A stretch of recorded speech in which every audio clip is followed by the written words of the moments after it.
Hey, my name is Jeremiah Johnson, and today I'll be informing you on American football and its dangers. Boom!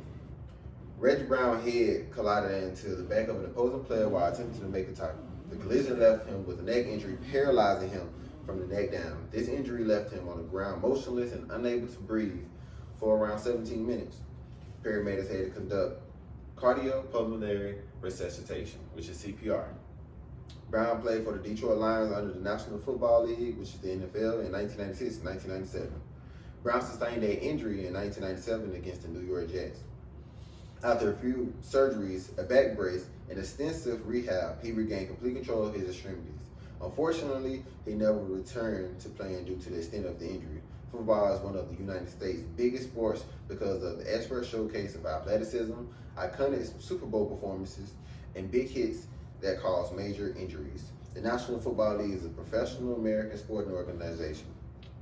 It had its start in the late 19th century. American football is properly known as gridiron football, which is here.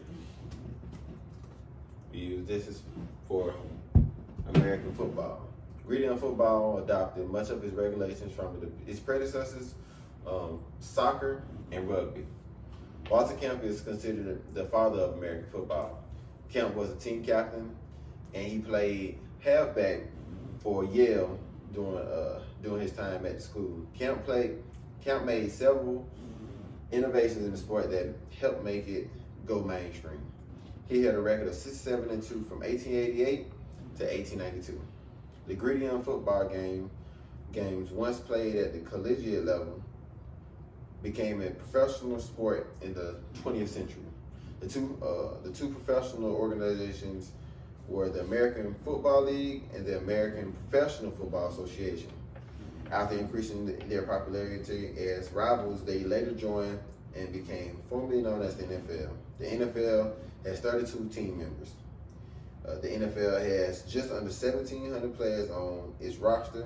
Each team is allowed 53 players plus 5 practice players. And if in the NFL, there are extraordinary athletes.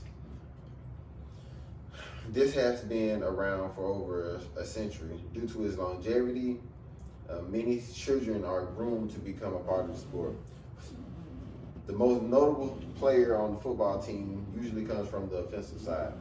The quarterback, running back, wide receiver, and tight end are positions on the team that scores the ball to win the game. The vast majority of players on the NFL in the Hall of Fame comes from those positions. There are a few exceptions. For the defensive side, there are players that go above and beyond. The positions on the defensive side that is the most notable are cornerbacks, middle linebackers, and safeties. Some of those defensive players that made it into the Hall of Fame are Bobby Bell and Willie Brown. The NFL has many memorable Super Bowl moments. The first championship game was between the Kansas City Chiefs and the Green Bay Packers. This championship game took place in 1967, before the American Football League and the American Professional Football Association became one organization. The Green Bay Packers won the championship against the Kansas City Chiefs 35-10. One of the NFL's most epic plays that happened during playoffs is commonly known as the catch. It was Super Bowl 23, the 49ers against the Cowboys. Joe Montana passed the ball into the back of the end zone to Dwight Clark for an amazing catch. He had to jump extremely high to catch that ball. Montana threw the ball so high in the end zone, it was unbelievable that Dwight Clark was able to catch the ball. And for the 49ers, ended up winning that season and the following season next. After that, this sport is very violent and cause major injury. The repetitive nature and high impact of sports can leave players sidelined with a variety of different football injuries.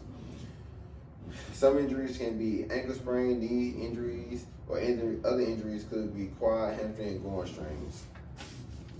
A good way to manage those injuries is using wrap. This is a good way. Just make sure you don't work out while wearing that. Another major injury caused by this sport is chronic traumatic encephalopathy, which is CTE. This happens after repetitive trauma to the head. The repeated trauma to the head in football causes tau proteins to form. These proteins kill brain cells, and as the person ages, it causes them to get dementia. Out of 110 out of 111 professional football players had their brains donated after the death was diagnosed with the disease. Additional common football injuries include shoulder dislocations, wrist and hand injuries, and hip pointers. Just to give you an example of what CTE looks like, here you go. A little closer.